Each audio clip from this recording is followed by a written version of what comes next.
حضرت فضیل بن ایاز بہت بڑے بزرگ گزرے. جوانی کا زمانہ تھا تو ایک خاتون سے آشنائی ہو گئی، محبت کا ربط قائم ہو گیا. تو ظاہرہ جوانی مستانی ہوتی ہے اور جنون کا ایک شعبہ کہا گیا ہے جوانی کو، اور پھر دل میں اس طرح کے رجحان پیدا ہو جائیں تو پھر وہ جنون کئی گنا بڑھ جاتا ہے. تو اس کے ساتھ وقت طے کیا اور اس کے ملنے کے لیے بےتابی کے ساتھ ان گھڑیوں کا، ان لمحوں کا انتظار کرنے لگے. خیر جب وہ وقت آیا تو اس کے گھر کی طرف چلے اور اس کے گھر کی دیوار پھلانگنے لگے تھے کہ ساتھ والے مکان سے کسی قاری قرآن کی تلاوت کی آواز کانوں میں پڑی. اور وہ پڑھ کیا رہا تھا، الم یان للذین آمنوا ان تخشع قلوبہم لذکر اللہ وما نزل من الحق. کیا اہل ایمان پہ وہ وقت نہیں آیا کہ ان کے دل اللہ کے ذکر اور اللہ کی یاد، اس کی محبت میں تڑپ اٹھیں اور وہ خوف خدا میں مبتلا ہو، اور جو نازل ہوا قرآن، اس قرآن کی محبت میں اس کے دل میں خشیت پیدا ہو. بس یہ کانوں میں پڑنے کی دیر تھی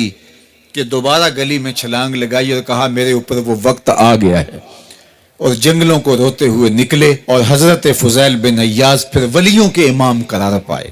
اس آیت نے ان کی زندگی بدل دی. کسی کی 30 سال، کسی کی 40 برس، کسی کی 50 سال، کسی کی 60 سال زندگی یہاں موجود لوگوں میں سے کسی کی اس سے بھی زیادہ اور کسی کی کم. اس آیت کریمہ کو ذرا اپنے اوپر وارد کریں تو اللہ ہمیں نصیب کر دے کہ ہمارے دل تیرے خوف سے کانپ اٹھے اور تیری خشیت سے ہمارے دل لرز اٹھیں، اور قرآن کے ساتھ ہمارا ربط مضبوط اور مستحکم ہو جائے، اور ہم یہ اقرار کرتے ہوئے تیرے حضور حاضر ہو جائیں مالک وہ وقت آ گیا ہے کہ ہمارے دل تیری یاد سے، تیری محبت سے، تیرے پیار سے مالا مال ہو گئے، اور اپنی باقی زندگی ہم تیرے پیار میں، تیری محبت میں اور تیری یاد میں بسر کریں گے. حدیث پاک میں آتا ہے کہ اگر کوئی شخص اللہ کے خوف سے رویا اور اللہ کے خوف سے رونے کی وجہ سے اس کی پلکوں کے بالوں میں سے ایک بال کی جڑ گیلی ہو گئی تو قیامت کے دن وہ بال کھڑا ہو جائے گا، اللہ یا تو مجھے نکال لے یا اسے جنت عطا فرما دے. تو اللہ جل شانہ اس بال کو تو آنکھ سے نہیں نوچے گا بلکہ اس شخص کو اللہ جنت عطا فرما دے گا. اللہ اکبر. گناہگار کی آنکھ کا پانی اللہ کے غصے کی آگ کو ٹھنڈا کر دیتا ہے. اس لیے ہمیں رونے کا کہا گیا، فَلْيَضْحَكُوا قَلِيلًا وَلْيَبْكُوا كَثِيرًا. اللہ اکبر. ارشاد فرمایا کہ تھوڑا ہنسا کرو، زیادہ رویا کرو. صحابہ کو ہنستے ہوئے دیکھا تو آقا کریم علیہ السلام نے فرمایا کہ تمہارے تک اللہ کی امان نہیں پہنچی اور تم ہنس رہے ہو. عرض کی حضور اس کا کفارہ؟ تو فرمایا اس کا کفارہ یہ ہے کہ جتنا ہنسے ہو اتنا ہی تمہیں رونا پڑے گا. میں اور آپ ذرا اپنی زندگی پر غور و تدبر کریں. ہماری زندگی میں ہنسنا زیادہ ہے یا رونا زیادہ ہے؟ سویر سے لے کر شام تک کہے زیادہ ہیں، ٹھٹھے زیادہ ہیں، مذاق زیادہ ہیں، لطیفے زیادہ ہیں، یا عبرتیں زیادہ ہیں؟ تفکر زیادہ ہے، تدبر زیادہ ہے، سوچ بچار زیادہ ہے، یاد الہی میں تڑپنا زیادہ ہے، آنکھوں سے یاد خدا میں بہنے والے آنسو زیادہ ہیں، یا غفلت سے پھوٹتے ہوئے کہے زیادہ ہیں؟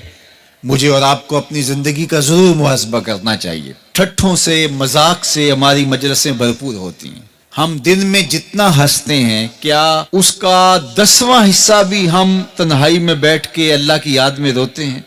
اگر ایسا ہے تو مبارک ہو، اور اگر ایسا نہیں ہے تو اللہ سے آنسو مانگو، اللہ سے درد مانگو، اس کی یاد میں رونا مانگو، اس کے ذکر میں تڑپنا مانگو، اس کی محبت میں بےتابیاں مانگو، آنسو مانگو، سسکیاں مانگو.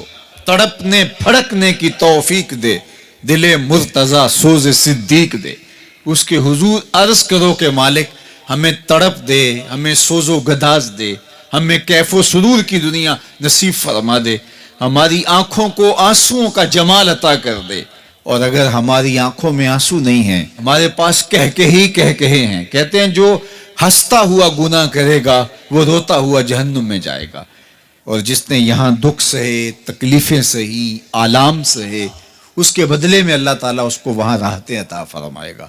فرمایا کہ مومن کے پاؤں میں کانٹا بھی چبھے تو اللہ جل شانہ اس کا صلہ بھی اس کو قیامت کے دن عطا فرمائے گا۔ تو یہ جو تفکرات ہیں، یہ جو دکھ آتے ہیں، یہ جو تکلیفیں آتی ہیں، مصائب آتے ہیں، مشکلات آتی ہیں، اذیتیں ہمیں پہنچتی ہیں، تو اس پر صبر کرنا چاہیے اور اللہ کا شکر ادا کرنا چاہیے کہ ہم ان مصائب سے گزر رہے ہیں، ان مشکلوں سے گزر رہے ہیں۔ اور اگر کسی شخص کی زندگی میں دکھ ہے ہی نہیں، سوکھ ہی سوکھ ہیں، تو پھر وہ سمجھے کہ وہ فتنے میں مبتلا ہے۔ اس لیے زندگی کے اندر یہ آنے والی تکلیفیں، زندگی میں ملنے والے دکھ، اذیتیں، یہ اللہ تعالیٰ کی طرف سے ہمارے اوپر ایک انعام ہے، اور اللہ تعالیٰ جل شانہ اس کے بدلے میں ہمیں آخرت میں صلہ عطا فرمانے والا ہے۔ تو فرمایا رجل ذکر اللہ خالیا ففاضت عیناہ، وہ شخص جس نے تنہائی میں بیٹھ کے اللہ کا ذکر کیا، اللہ کو یاد کیا، اور پھر کیا ہوا؟ فرمایا اس کی آنکھوں سے آنسو ٹپکنے لگے۔ تو میرے اور آپ کے آقا و مولا نے فرمایا قیامت کے دن جب کوئی سایہ نہیں ہوگا، یاد الہی میں رونے والے کو اللہ اپنے عرش کا ٹھنڈا سایہ عطا فرما دے گا۔ تو یہ رونا بہت بڑی دولت ہے، یہ بہت بڑی سعادت ہے۔